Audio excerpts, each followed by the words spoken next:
এই যে বাচ্চাগুলোকে ক্লাস 1 থেকে শুরু ক্লাস 12 পর্যন্ত আমরা কি করব, এদেরকে আমরা যারা স্কুলে পড়েছি বাংলাদেশে আমরা জানি যে কম বেশি 10টা সাবজেক্ট থাকে, 10টা সাবজেক্ট, প্রত্যেকটা 100 মার্ক হয়, প্লাস মাইনাস 1000-এর উপরে মার্কিং হয় পরীক্ষার সময়।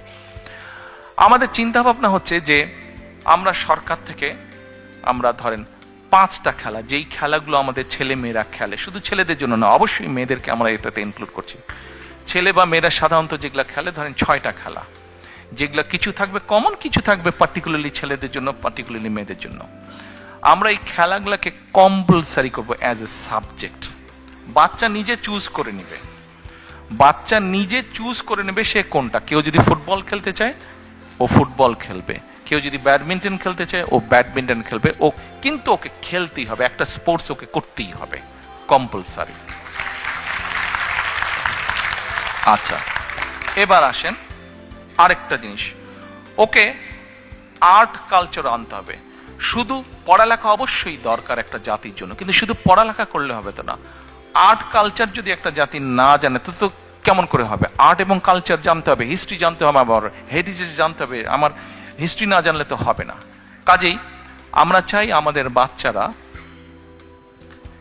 ছবি আঁকা শিখবে, গান শিখবে, কিভাবে মিউজিক ইনস্ট্রুমেন্ট বাজাতে হয় শিখবে। সরকার ব্যবস্থা করবে, এডুকেশন ডিপার্টমেন্ট থেকে ব্যবস্থা করবে কয়েক ধরনের মিউজিক ইকুইপমেন্ট, গান শেখার ব্যবস্থা করবে। বাচ্চা চুজ করবে সে গান শিখবে নাকি সে ইনস্ট্রুমেন্ট। যেমন ব্যক্তিগতভাবে যদি আমাকে বলতে, আমার ছোটবেলা থেকে খুব ইচ্ছা ছিল কিবোর্ড বাজানোর। আমি গিটার প্র্যাকটিস কয়েকদিন শুরু করেছিলাম, কিছুদিন করেছিলাম, কমপ্লিট করতে পারিনি। হাওয়াইয়ান গিটার আমি বাজাতাম, আমার ইচ্ছা ছিল, হয়নি কোনো কারণে। কিবোর্ড বাজানোর শেখার ইচ্ছা ছিল আমার, আই কুড নট, হয়নি। আমার এরকম অনেক বাচ্চা আছে যারা চায়, কিন্তু ফ্যামিলি প্রবাবলি এফোর্ড করতে পারে না, ফ্যামিলি এফোর্ড করতে পারে না। তো ফ্যামিলি যখন এফোর্ড করতে পারে না, তাহলে কি এটা স্টেটের রেসপন্সিবিলিটি না যে সেই বাচ্চাটাকে তার যে কোয়ালিটিটা আছে সেটা সে যাতে প্রকাশ করতে পারে? এটা তো স্টেটের রেসপন্সিবিলিটি।